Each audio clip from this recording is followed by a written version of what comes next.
Gente, vamos ver se agora fica estável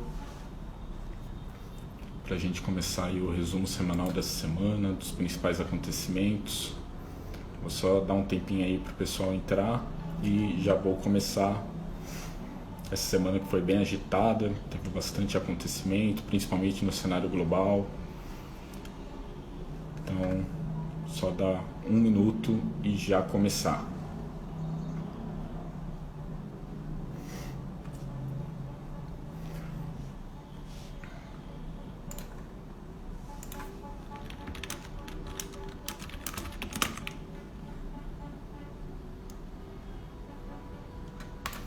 Bom, gente, vamos lá.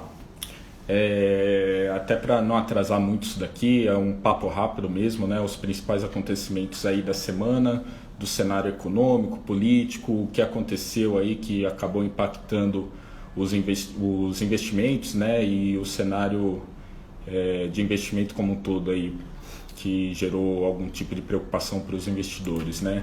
Acho que não dá para começar essa semana, não dá para começar esse resumo sem falar do acontecimento de segunda-feira, né, que foi a queda aí do Facebook, WhatsApp e tudo que está ligado a essa empresa que é gigante.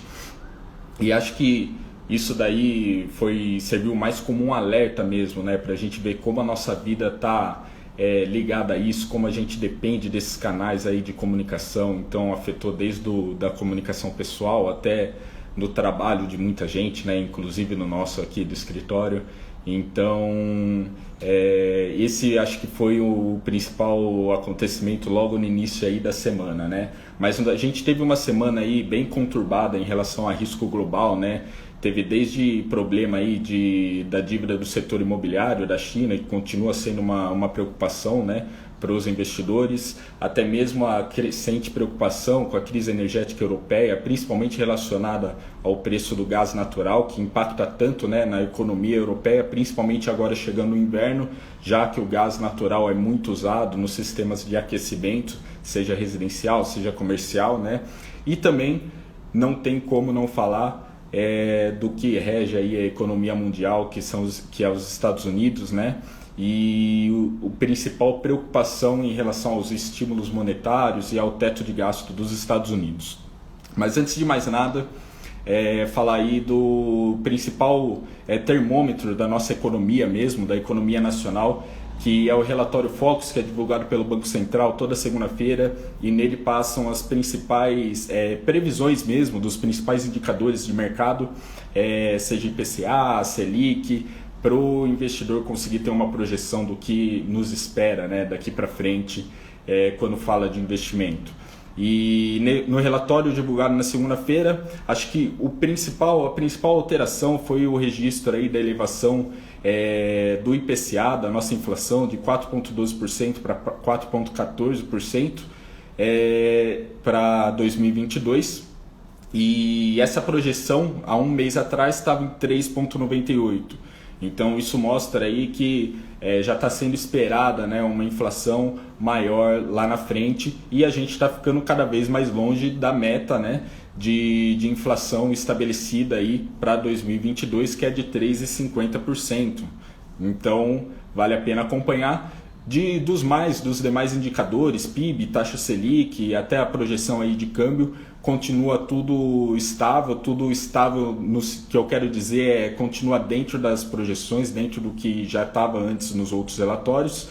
Vale falar do dólar, né, que é tão acompanhado aí pelos investidores, principalmente para quem gosta de investir no cenário internacional, que para 2021 continua uma projeção de 5,2 para o câmbio, para o real frente ao dólar, né? E para 2022 está uma média aí de 5,24 reais o dólar, né?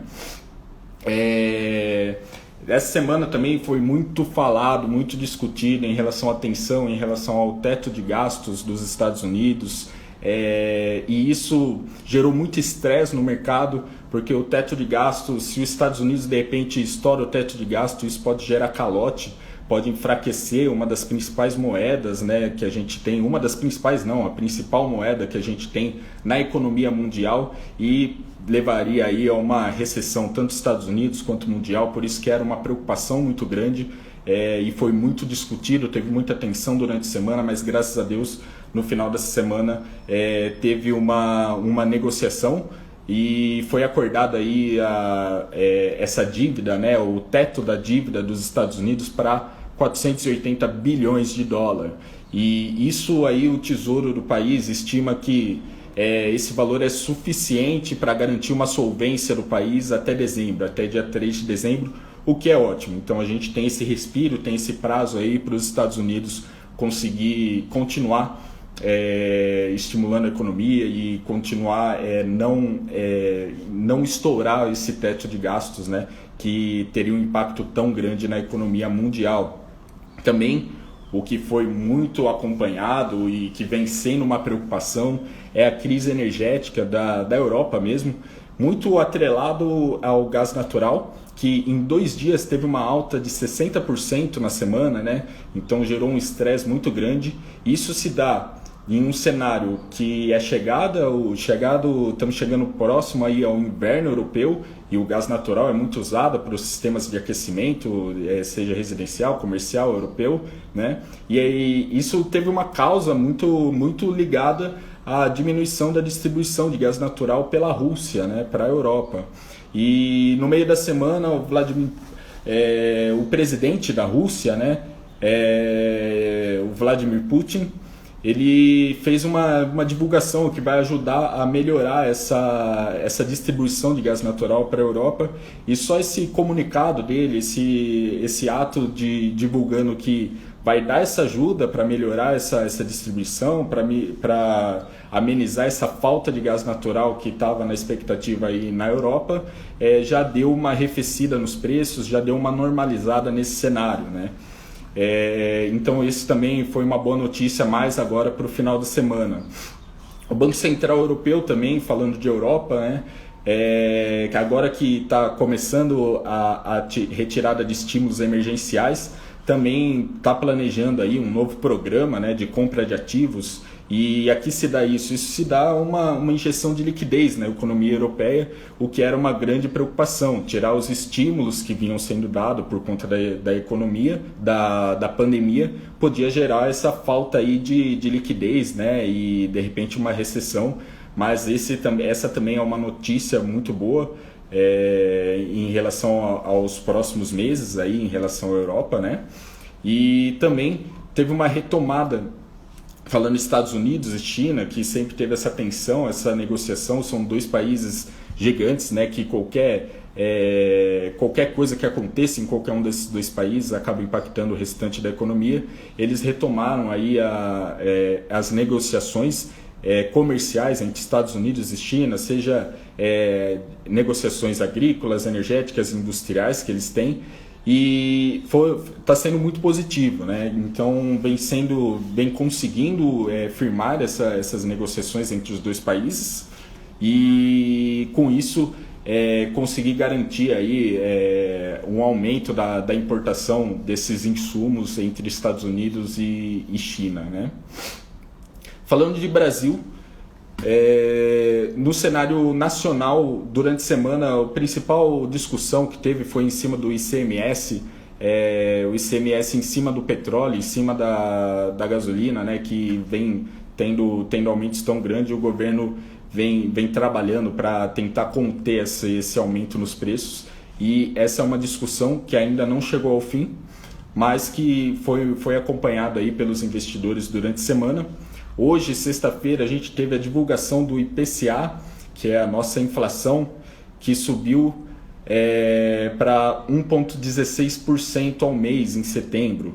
A expectativa, o consenso de mercado era de 1,25%, então ele veio abaixo do esperado, porém essa inflação já atinge um patamar aí de 10,25% nos últimos 12 meses. Então é uma inflação preocupante.